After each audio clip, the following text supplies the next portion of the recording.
મતલબ કે મારે જો કેરી ખાવી હોય તો ઘર આંગણ બાવળ વાવવો, તો શું વાવવાનું? આંબો વાવવાનો. મને આજે કેરી ખાવી હોય તો આંબો ક્યારે વાવવાનો? 3-4 વર્ષ પહેલા. તો આજે હું 9માં, 10માં, 11માં કે 12મા ધોરણમાં હોઉં તો મારે મારું 12મા ધોરણનું પરિણામ સારું આવે એનું આયોજન અત્યારથી કરવું પડે. તો ટુ ડુ લિસ્ટ બનાવી અને એનું આયોજન કરવાનું. અને ટુ ડુ લિસ્ટ તમે જે બનાવો ત્યાર પછીથી લિસ્ટ તો બની ગયું, પણ શું કરવાનું?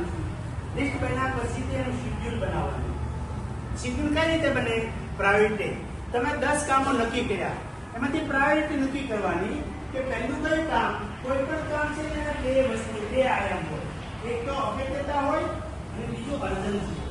કોઈ પણ કામની 2 આયામ હોય. તો તમે જો સૌથી ઉપર જે છે ને યુ એટલે અર્જન્ટ અને ઇમ્પોર્ટન્ટ. તો ઘણા કામો એવા હોય કે અર્જન્ટ હોય અને અગત્યના પણ હોય. ઘણા કામ એવા હોય તો અર્જન્ટ ન હોય, અગત્યના હોય. અને ઘણા કામ એવા હોય કે અગત્યના અને અર્જન્ટ ન હોય. ઘણા કામ એવા હોય નીચેના, આ કામ એવા છે ને અર્જન્ટ નથી ને અગત્યના નથી ને આપણને બધાને એમાં બહુ મજા આવે છે. હા.